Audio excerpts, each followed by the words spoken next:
사랑하는 성도 여러분, 안녕하십니까? 이호성 목사입니다. 오늘도 우리 말씀 사랑 노트에 나와 있는 본문 일정에 따라서 우리가 함께 말씀 묵상을 하기를 원하는데요. 오늘은 특별히 우리 센텀 장로교회의 미래라고 할 수 있는 우리 유치부 친구들이 함께 모여서 예배드리는 이 유치부실에서 여러분을 찾아뵙습니다.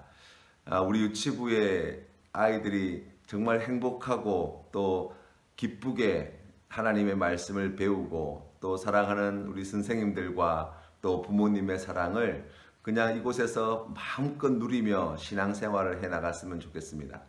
그래서 이 아이들이 앞으로 자라서 우리 센텀 장로교회의 미래가 되어지고 또 한국교회의 미래를 책임질 수 있는 귀한 주님의 종으로 또 성장해 나가기를 소망해 봅니다.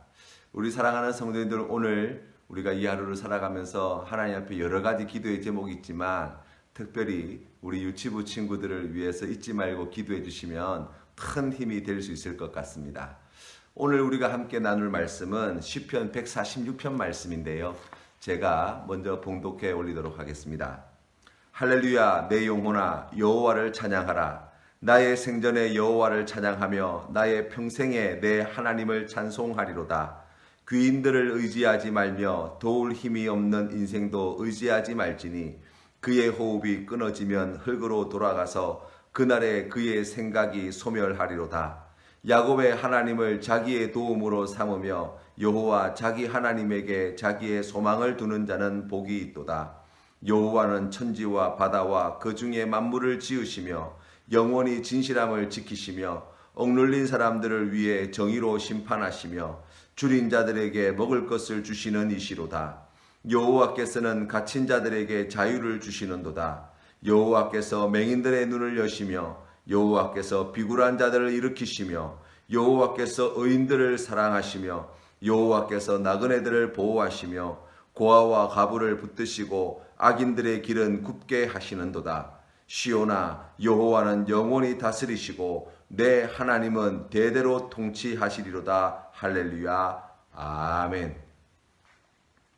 시편 146편부터 150편까지의 말씀은 할렐루야로 시작하는 시편입니다. 이 할렐루야라고 하는 말의 뜻이 하나님을 찬양하라 라는 뜻을 가지고 있다고 한다면 하나님이 우리의 찬양을 얼마나 기쁘게 여기시는가를 우리가 이해할 수 있지요. 우리 하나님께서는 우리가 하나님의 이름을 높여드리고 우리가 하나님을 자랑하고 하나님께 엎드려 경배하며 드리는 그 모든 찬양을 기쁘게 받아주십니다. 그리고 그 찬양을 영원토록 받기를 원하시는 분이 바로 우리 아버지 하나님이시라고 성경 말씀은 가르쳐 줍니다. 사랑하는 성도 여러분, 우리가 오늘 이 말씀을 시작하면서 나아갈 때 오늘 이 하루를 하나님 앞에 어떤 찬양으로 영광 돌릴까를 먼저 생각해보는 이 시간이 되었으면 좋겠습니다. 우리가 생각하는 것 이상으로 찬양에는 힘이 있습니다. 왜냐하면 우리가 드리는 찬양의 그 모든 가사들은 곡조가 붙어있는 기도문이거든요.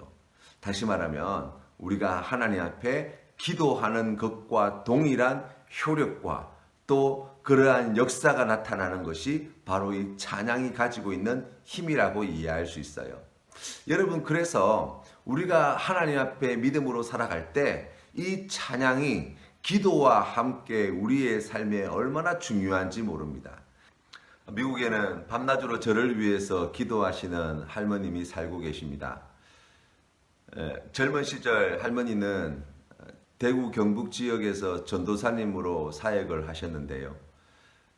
그때 당시 말씀을 들어보면 이 깜장 치마에 하얀 저고리 입고 찬송가 성경책을 들고 이렇게 가가호 다니시면서 전도도 하시고 신방도 하시면서 이제 교회에서 그런 사역들을 계속해 오셨던 거예요. 지금도 생각해 보면 제가 어릴 때 대구에 계셨던 할머니 댁에 가끔 찾아갔던 기억이 있습니다. 그런데 그때 찾아가서 할머니하고 어떻게 지냈는지를 사실을 잘 기억이 안 나요. 그때 고모님도 같이 계시고 해서 재미있게 잘 보냈다는 느낌만 제가 가지고 있는데요. 그런데 할머님이 불러주셨던 찬양은 지금도 저에게 너무나 생생하게 들려옵니다. 할머니께서는 찬송가 301장 지금까지 지내온 것 주의 크신 은혜라 그 찬양을 자주 부르셨던 것 같아요. 어려운 시대를 보내셨죠. 그리고 어려운 가정에서 삶을 사셨고 그러면서 또 맡겨주신 사명을 감당하기 위해서 또 전도사님으로 사역을 해 오셨습니다. 그 매일매일의 삶이 얼마나 힘들었을지 제가 어릴 때는 사실 잘 몰랐어요. 그런데 이제 철이 들고 이제 할머님이 어떻게 사셨는지에 대한 이야기들을 또 여러 어르신들께 이렇게 듣다가 보니까 참 힘든 세월을 잘 견뎌오셨구나 하는 마음이 들면서 그 찬송가에 나와 있는 가사들이 마음에 다시금 새겨지게 되었습니다. 지금까지 지내온 것 주의 크신 은혜라 라고 하는 그 고백이 그저 되어지는 고백이 아니라는 것을 알게 되었죠. 아마 할머니께서도 그렇기 때문에 그 찬양을 참 사랑하지 않으셨을까 생각해 봅니다. 찬양을 부른다고 하는 것은 그저 좋은 곡조에 좋은 가사가 있는 노래를 부른다는 것과는 다른 의미를 갖습니다. 성경 말씀에 보니까 하나님께서는 믿음이 없이는 하나님을 기쁘시게 못하나니 라고 말씀해 주셨어요. 우리가 하나님께 찬양 드리는 것을 하나님께서 기뻐하신다 라고 이야기할 때 그 말의 이면에는 우리가 하나님을 믿는 그 믿음으로 드리는 찬양을 우리 하나님께서는 기뻐 받으신다 라는 뜻을 가지고 있다는 것을 꼭 명심해야 하겠습니다. 특별히 우리가 오늘 시편 146편 말씀을 통해서 우리의 찬양에는 어떤 믿음의 고백이 있어야 합니까? 라는 질문에 3절, 4절 말씀을 통해서 우리가 먼저 하나님께서 기뻐하시는 그 믿음의 자리를 돌아보게 되는데요. 제가 말씀을 읽어보겠습니다. 귀인들을 의지하지 말며 도울 힘이 없는 인생도 의지하지 말지니 그의 호흡이 끊어지면 흙으로 돌아가서 그날에 그의 생각이 소멸하리로다. 아멘.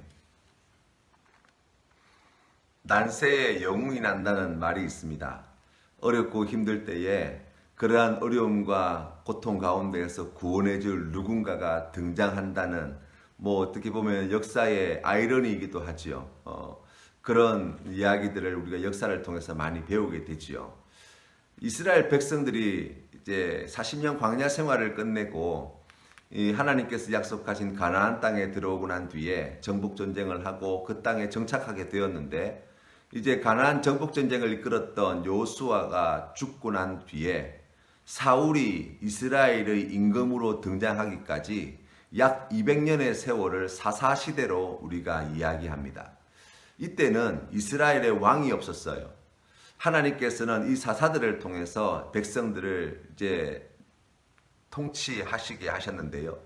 그 과정을 살펴보면 이스라엘 백성들이 하나님께 범죄할 때 주변에 있는 나라들을 강성하게 하시고 그 나라 때문에 이스라엘 백성들이 고통당하게 하시고 그 고통 중에 하나님께 부르짖어 구해달라고 하나님 앞에 기도하면 하나님께서 사사들을 보내셔서 또 세우셔서 이스라엘 백성들을 그 대적들의 손에서 구원하시는 일을 행하셨다는 거예요. 그런데 이 사사기서의 말씀의 내용을 살펴보면 이 이스라엘 백성들 가운데 왕이 없으므로 다 자기의 소견에 옳은 대로 행하였던 시대라고 평가하고 있습니다. 사사들이 그와 같이 하나님의 부름을 받아서 그와 같은 구원 사역을 행하였지만 그러나 결론이 무엇입니까? 그렇게 해서 이스라엘 백성들이 구원받지 못했다라는 것이 이 사사기가 우리에게 전해주는 교훈 가운데 하나예요. 왕조 시대도 마찬가지지요. 이 사울왕 때부터 시작하여서 사울왕과 다윗과 솔로몬 시대 이후에 남북 유다로 나뉘어지고 그 나머지 그 역사에 수많은 왕들이 등장하게 되어지지만 그러한 왕들이 통치하고 지배하고 다스렸음에도 불구하고 때로는 좋은 왕들이 때로는 나쁜 왕들이 역사의 한 페이지를 장식하였음에도 불구하고 결론이 무엇입니까? 이스라엘의 왕조가 무너졌다는 거예요. 나라가 망했다는 것입니다. 그러니까 사사기서의 말씀이나 열왕기 상하나 역대기의 말씀을 통해서 하나님께서 우리에게 들려주시는 말씀이 뭐예요? 사람이 결코 이스라엘 백성들, 하나님께서 택하신 백성들을 구원하지 못했다. 영웅과 같은 사람들이 또 왕과 같은 권력자들이 이스라엘 백성들의 구원자가 아니다 라는 한 가지 사실을 우리에게 너무나 분명하게 말씀해 주고 있는 거예요. 우리의 구원자가 누구이십니까? 오직 하나님의 독생성자 예수 그리스도 한 분밖에 없습니다. 우리가 주님 앞에 찬양하며 나아갈 때에 이 한 가지 사실을 분명히 할 필요가 있습니다. 지금 내가 겪고 있는 이러한 고통과 아픔과 눈물 골짜기 가운데에 우리에게 필요한 것은 어떤 귀인이나 어떤 권력 있고 힘 있는 누군가의 도움이 아니에요.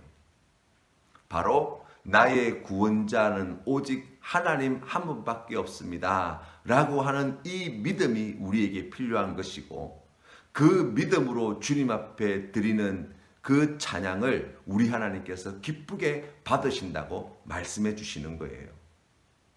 우리가 어릴 때 뭐 슈퍼맨이라든지 아니면 요즘 같으면 어벤져스에 나와 있는 그런 영웅들의 이야기들을 아주 좋아하잖아요. 많은 분들이 그런 이야기들을 얼마나 신나게 또 얼마나 즐겨 보고 듣는지 모릅니다.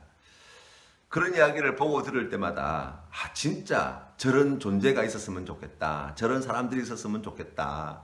그래서 정말 어려움 당할 때마다 그런 사람들이 어디 하늘에서 슝 나타나서 정말 이게 초인의 그 초능력을 가지고 뭐 문제를 해결하고 나쁜 놈들을 물리쳐주고 하면 얼마나 세상이 좋아질까 하는 생각들을 해보게 되지요.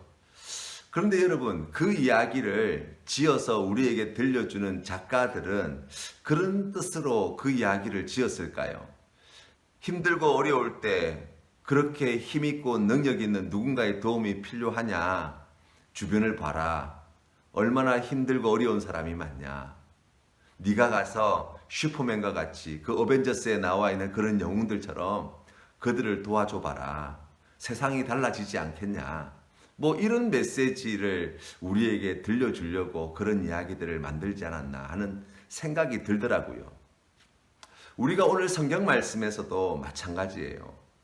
하나님께서는 우리가 오늘 읽은 7절 말씀부터 시작하여서 우리에게 매우 밀접한, 우리의 삶에 매우 밀접한 많은 일들을 행하시는 분이심을 나타내 보여줍니다.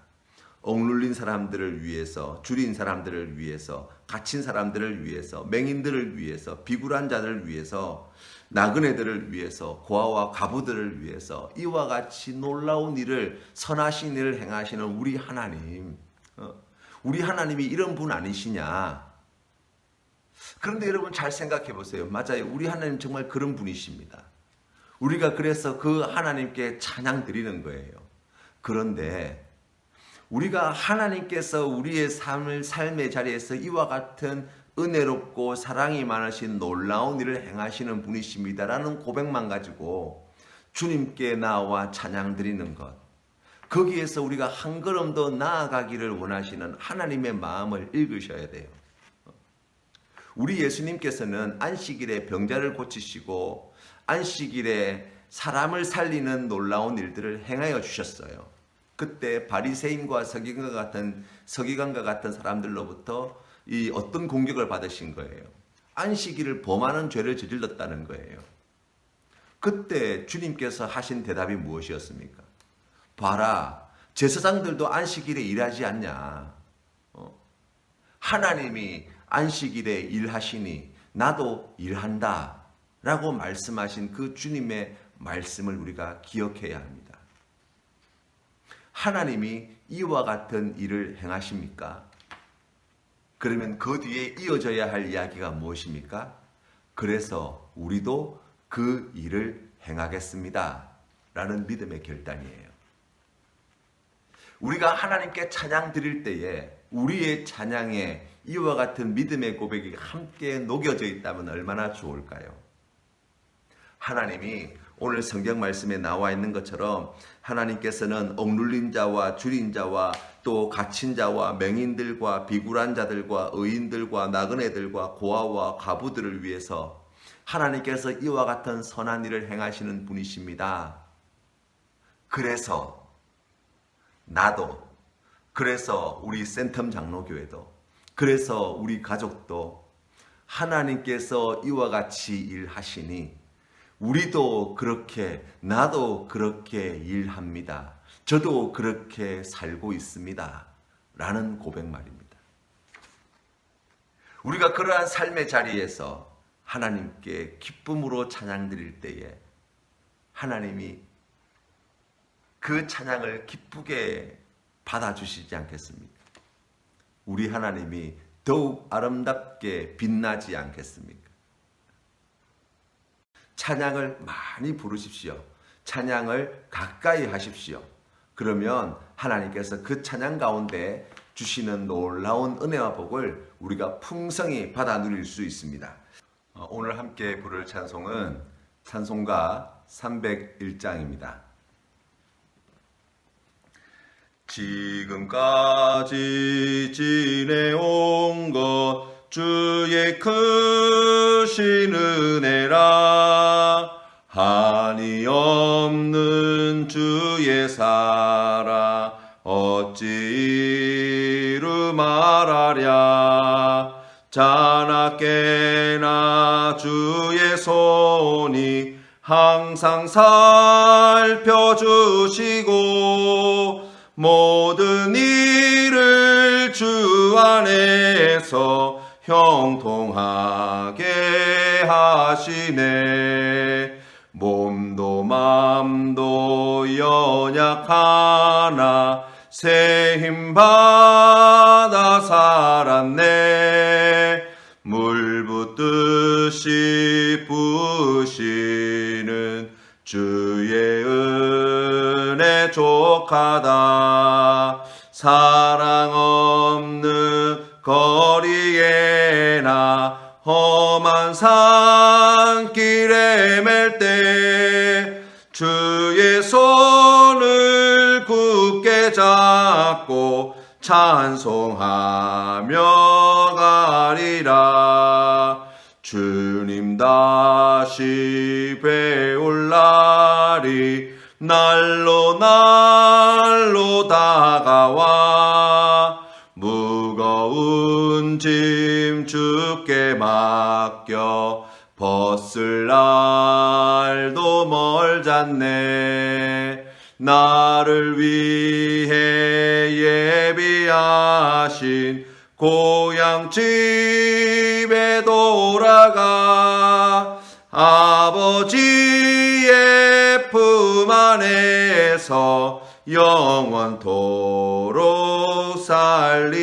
살리라. 아멘. 함께 기도하겠습니다. 살아계신 하나님 아버지, 우리를 불쌍히 여겨 주시옵소서. 코로나 바이러스로 말미암아 고통 중에 있는 많은 이들을 하나님 아버지 구원하여 주시고 치료하여 주시옵소서. 아버지, 이 코로나 바이러스에 희생되어진 이들의 유족들을 주님께서 위로하시고 그 눈물을 닦아 주시옵소서. 혼란과 공포와 두려움 가운데에 우왕좌왕하고 있는 이 나라 이 백성들을 하나님 긍휼히 여겨 주시사 하루속히 일상의 삶으로 돌아갈 수 있도록 하나님의 평강을 회복시켜 주시옵소서. 이를 위해서 애쓰고 수고하는 분들을 주님께서 위로하여 주실 때 피곤치 않도록 힘과 능력을 더하여 주시고 하나님께서 기뻐하시는 뜻을 이루어낼 수 있도록 지혜와 명철을 더하여 주시옵소서. 하나님, 우리가 사람을 의지하지 않게 하시고 주님만을 신뢰하며 주님만을 의지하는 믿음으로 주님께 더욱 가까이 나아가는 귀한 성도님들 되기를 원합니다. 오늘 이 하루를 믿음으로 살아갈 때에 하나님께서 행하시는 그 모든 일들을 분별하게 하시고 우리가 하나님께서 기뻐 행하시는 그 일에 함께 동참하게 하시고 이 일들로 말미암아 하나님께 영광 돌리는 귀한 성도님들의 삶의 자리가 되게 하여 주시옵소서. 주님만을 의지하고 신뢰하며 하나님께서 기뻐하시는 그 모든 일들에 함께 동참하는 우리 귀한 성도님들의 입술에서 오늘도 하나님께 올려드리는 믿음의 찬양의 고백이 끊이지 않게 하시고 찬양을 통하여 위로를 누리게 하시고 찬양을 통하여 하나님의 능력을 경험하게 하시고 찬양을 통하여 우리의 삶의 자리에 놀라운 일을 행하시는 하나님을 만나는 기쁨과 은혜를 누리게 하여 주시옵소서. 간절히 구하옵고 거룩하신 예수님 이름으로 기도드립니다. 아멘.